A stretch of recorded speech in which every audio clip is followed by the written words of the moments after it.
ನಾವೇನಂತ ವಿಶ್ ಮಾಡೋಣ?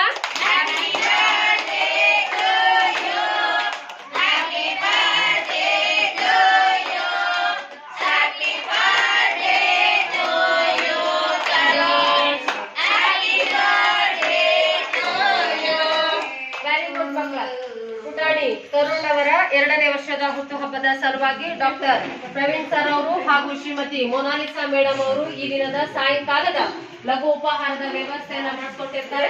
ತರುಣ್ ಒಳ್ಳೆ ವಿದ್ಯಾವಂತನಾಗಿ, ಬುದ್ಧಿವಂತನಾಗಿ, ಆರೋಗ್ಯವಂತನಾಗಿ ಅವರ ತಂದೆ ತಾಯಿಗೆ ಹಾಗೂ ಅವರ ಕುಟುಂಬಸ್ಥರಿಗೆ ಕೀರ್ತಿಯನ್ನ ತರುವಂತಹ ಮಗುವಾಗಲಿ ಅಂತ ಆಶಿಸ್ತಾ, ಅದೇ ರೀತಿ ಶ್ರೀಯುತ ಡಾಕ್ಟರ್ ಪ್ರವೀಣ್ ಸರ್ ಪ್ರಸ್ತುತ ವೈದ್ಯರಾಗಿ SDMC ಕಾಲೇಜಿನಲ್ಲಿ ಕಾರ್ಯವನ್ನು ನಿರ್ವಹಿಸ್ತಾ ಇದ್ದಾರೆ. ಅವ್ರು ಮಾಡ್ತಕ್ಕಂತ ವೈದ್ಯಕೀಯ ಸೇವೆಯಲ್ಲಿ ಆ ಭಗವಂತನ ಕೃಪಾ ಕಟಾಕ್ಷ ಸದಾ ಇರಲಿ ಅಂತ ಹಾರೈಸ್ತಾ, ಶ್ರೀಮತಿ ಮೊನಾಲಿಸಾ ಮೇಡಮ್ ಅವರು ಮಾಡ್ತಕ್ಕಂತ ಕೆಲಸದಲ್ಲಿ ಯಶಸ್ಸಿಗ್ಲಿ, ಅವರ ಇಷ್ಟಾರ್ಥಗಳನ್ನ ಭಗವಂತ ನೆರವೇರಿಸ್ಕೊಡ್ತಾ ಸುಖ ಶಾಂತಿ ನೆಮ್ಮದಿಯನ್ನ ಅನುಗ್ರಹಿಸಲಿ ಅಂತ ಆಶಿಸ್ತಾ, ಮತ್ತೊಮ್ಮೆ ಪುಟಾಣಿ ತರುಣ್ಗೆ 2ನೇ ವರ್ಷದ ಹುಟ್ಟುಹಬ್ಬದ ಹಾರ್ದಿಕ ಶುಭಾಶಯಗಳನ್ನ ಕೋರ್ತಾ ಪ್ರಾರ್ಥನೆಯೊಂದಿಗೆ ಈ ದಿನದ ಸಾಯಂಕಾಲದ ಲಘು ಉಪಹಾರವನ್ನ ಸ್ವೀಕರಿಸೋಣ ಮಕ್ಕಳು.